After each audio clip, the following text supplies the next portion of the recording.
आज पहिल्यांदा पुरणपोळी केली. पहिल्यांदा म्हणजे केली आहे, पण खूप दिवसांनी केली.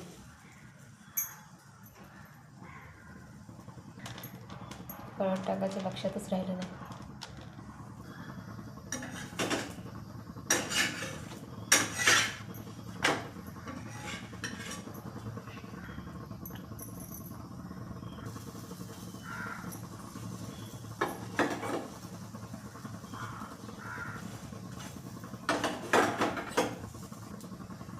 आमच्याकडे तूप आवडत नाही कोणाला, म्हणजे मी खाते, माझ्या मिस्टरांना नाही आवडत. तेलच लावते.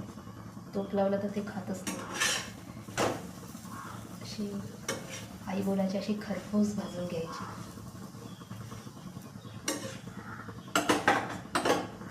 पुरणपोळी चांगली लागते.